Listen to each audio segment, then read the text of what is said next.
Mi nombre es Ángela Gómez y continúo con ustedes para traer las noticias del día en France 24. Vamos a los titulares. Más de 250.000 personas asistieron al funeral del Papa Francisco en la Plaza de San Pedro. Ahí el cardenal Giovanni Battista Re se centró en los pedidos que caracterizaron el último papado por los migrantes, el fin de las guerras y el cambio climático, antes del traslado del cuerpo a la Basílica Santa María la Mayor, su lugar final de reposo. Tenemos reporte. Antes de la ceremonia fúnebre en Roma se reunieron el presidente estadounidense Donald Trump y el ucraniano Volodymyr Zelensky. La Casa Blanca calificó el encuentro de productivo y Zelensky afirma que pidió una tregua plena e incondicional, mientras Rusia afirma haber retomado el control total de Kursk. Y finalizó la tercera ronda de conversaciones nucleares entre Estados Unidos e Irán, y una nueva reunión de alto nivel tendría lugar el 3 de mayo. El ministro de Asuntos Exteriores de Omán, Bader al-Busaidi, dijo que se abordaron los principios fundamentales, los objetivos y las preocupaciones técnicas.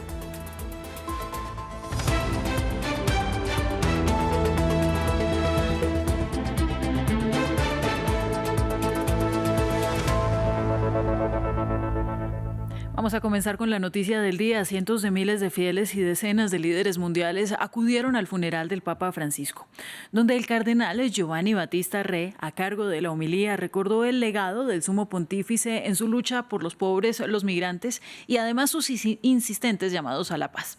Todo esto frente a líderes mundiales encabezados por Donald Trump. Nos dio los detalles la periodista Irene Sabio. Sí, el Papa ha sido despedido en una multitudinaria misa celebrada en la Basílica de San Pedro, tras lo cual su féretro ha sido trasladado a la Basílica de Santa María la Mayor fuera del Vaticano, así como él había pedido. En esta ceremonia se han congregado numerosos líderes mundiales: Javier Milei, el presidente de Argentina, también Volodymyr Zelensky, el de Ucrania, y Donald Trump, con el cual ha mantenido un encuentro el presidente de Ucrania precisamente. En la homilía, que ha sido interrumpida por diversos aplausos, se han centrado sobre todo sobre las posturas más en defensa de los derechos humanos del difunto Papa, la defensa de los vulnerables. Se han citado además dos viajes, el primero, uno de los primeros a la isla italiana de Lampedusa, este epicentro de la muerte de migrantes en el Mediterráneo, y también se ha citado ese viaje a México, Cuba, un viaje histórico en el que Papa pronunció una locución conmovedora en la frontera de México con Estados Unidos, y también se reunió con el patriarca de Moscú en un reencuentro histórico, luego en parte diluido por la guerra en Ucrania, que terminó por distanciar nuevamente a estas dos confesiones. Se ha celebrado así también el primer día de esos 9 días de luto, y en el horizonte, por supuesto, ahora está el cónclave y la sucesión papal. Y en Argentina se realiza la misa de despedida del Papa Francisco en la Catedral de Buenos Aires después de una vigilia de toda la noche, en paralelo a las ceremonias del Vaticano. Nos amplía el periodista Nicolás Márcico. Bien, y estamos en la previa a que arranque la misa de despedida del Papa Francisco aquí en la Catedral de Buenos Aires, donde está el arzobispado, lo que vemos ahí atrás, que es donde él trabajó muchos años antes de ir hacia el Vaticano como Papa Francisco, con una Plaza de Mayo que se va llenando de a poco aquí en el centro de la ciudad de Buenos Aires, y también con algunas palabras y algunos oradores que ya empiezan a dar su mensaje, ¿no?, de despedida hacia el Papa Francisco. Durante toda la noche hubo una vigilia muy importante aquí por las diferentes juventudes cristianas en la Plaza de Mayo. Al mediodía, cuando termine la misa, va a haber un almuerzo organizado por los curas vigeros, que después van a arrancar una caravana que se va a hacer por los caminos del Papa Francisco. Los caminos del Papa Francisco van a ser puntualmente hospitales, una cárcel, hasta que lleguen al barrio de Flores y a la basílica donde él se acercó por primera vez a la iglesia y ahí se encontró con la fe. Eso va a ser todo un recorrido que va a llevar a lo largo de todo este día sábado aquí en la ciudad de Buenos Aires. Y bueno, esa va a ser la manera que va a tener las diferentes agrupaciones, los diferentes sectores de la Iglesia Católica Argentina para despedirse del Papa. Hay mucha emotividad en la ciudad de Buenos Aires, mucha emoción dentro de la ciudadanía, y se espera que a lo largo de todo el día sean muchos los fieles que, a medida que vayan avanzando las horas, se vayan plegando a esta despedida, que va a ser así todo el día aquí de la ciudad de Buenos Aires. Desde África hasta América Latina, en muchos países se llevaron a cabo misas, vigilias y cantos en honor al Papa Francisco para despedirlo poco antes de que fuera enterrado. Estos son algunos de los lugares en los que los fieles homenajearon al primer Papa latinoamericano. Natalia Plazas nos amplía. Congregaciones católicas de toda África Occidental celebraron vigilias en honor al Papa Francisco horas antes de su sepulcro. En Dakar, Senegal, los fieles rezaron por él. Le debemos un gran agradecimiento por todo lo que vivimos con él. El Papa es un modelo para nosotros por su humildad, su sencillez y sobre todo su empatía hacia los pobres. Le deseamos el descanso eterno, que su alma descanse en paz. En Accra, Ghana, entonaron canciones en su memoria.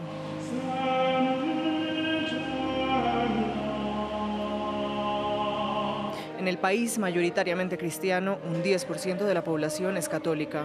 Francisco era muy querido en el continente africano. Visitó 10 de sus países en su papado y solía pedir por el fin de los conflictos en la región. En América Latina también se despidieron del primer papa latinoamericano. En Haití recordaron a quien nombrara al primer cardenal haitiano de la historia.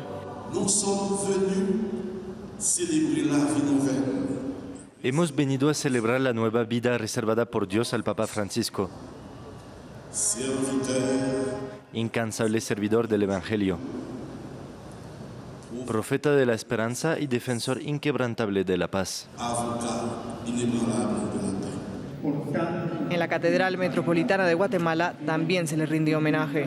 Queremos darle gracias a Dios por su pontificado. Y en Buenos Aires, ciudad argentina que vio nacer a Francisco, se hizo una misa y se encendieron velas en su honor.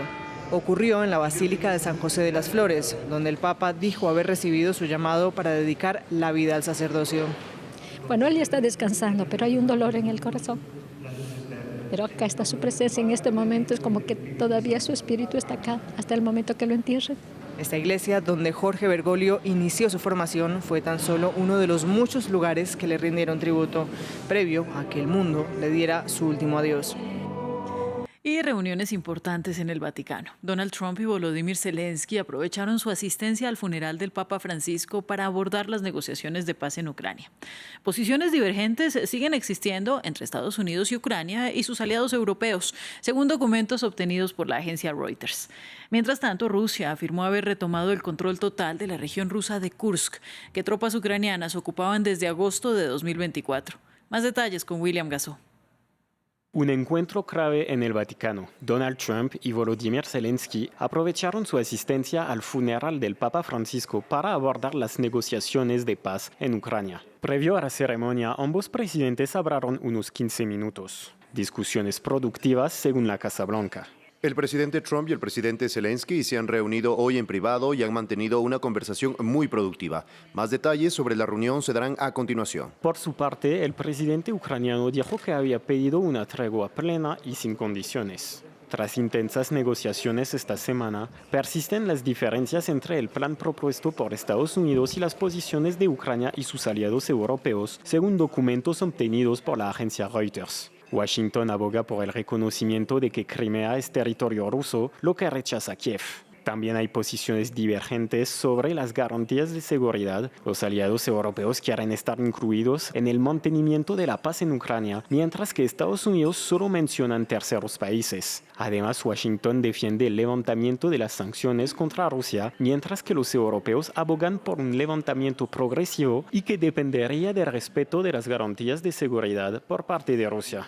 Mientras tanto, Rusia sigue avanzando en el campo de batalla. Este sábado, el Kremlin afirmó que sus tropas han recuperado totalmente el control de la región de Kursk, un logro importante que quita a Kiev un argumento en la negociación.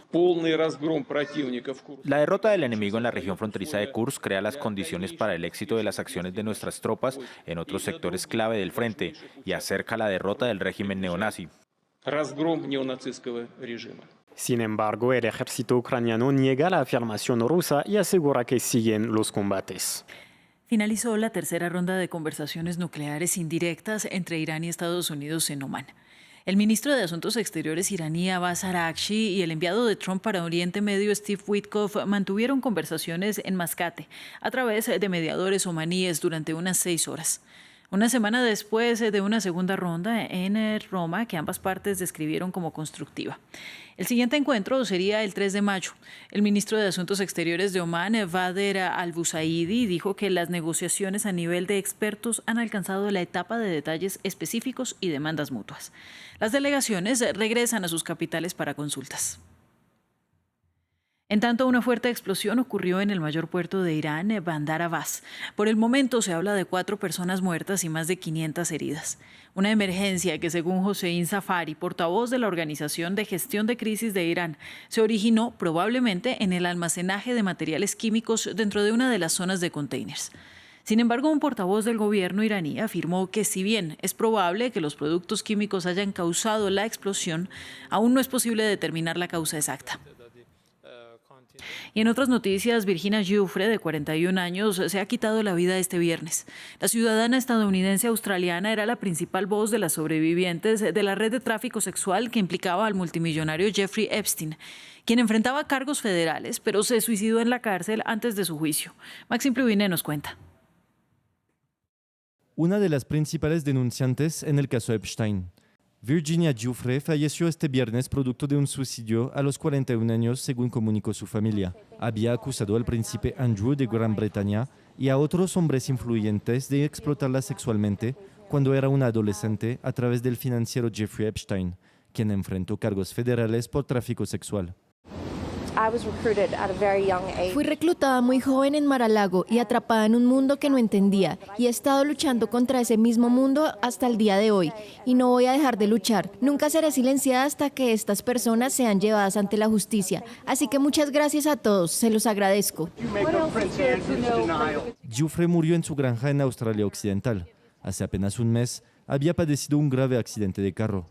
Giuffre nació en Estados Unidos y se convirtió en defensora de las supervivientes de la red de tráfico sexual de Jeffrey Epstein. El bien conectado financiero multimillonario de Nueva York enfrentaba cargos federales de tráfico sexual en Estados Unidos que involucraban a docenas de niñas adolescentes y mujeres jóvenes.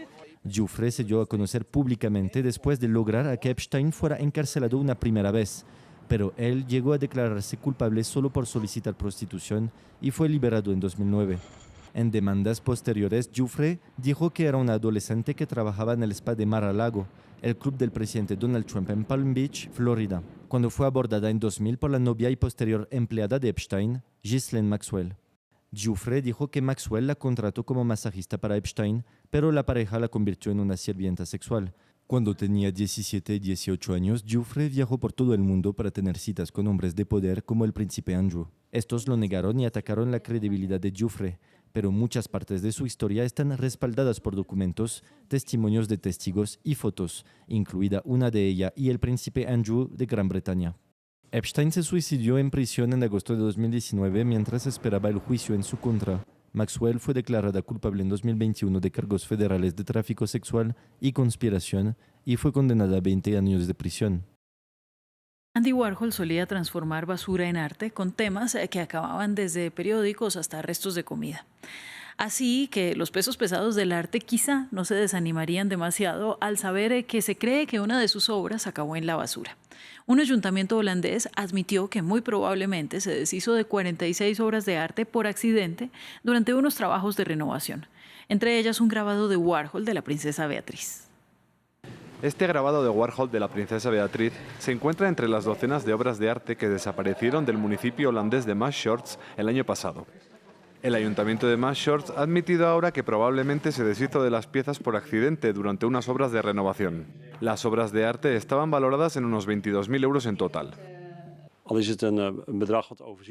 Aunque es una cantidad manejable, creo que también representa otro valor para la gente. Nos parece muy triste y lo lamentamos. Se contrató una agencia de investigación independiente para averiguar qué había pasado con las obras. Llegó a la conclusión de que había varias razones por las que las obras de arte podían haber sido sacadas con los contenedores de desechos. Había algunas obras de arte almacenadas en el sótano durante la renovación. Creo que no fue una decisión inteligente hacerlo durante una reforma, entre otras cosas por el polvo de la construcción. También hubo daños causados por el agua. En última instancia, eso probablemente llevó a la conclusión: estas obras de arte tienen daños, así que pueden irse. Las autoridades temen que las piezas nunca se recuperen. Esto es France 24, siga con nosotros.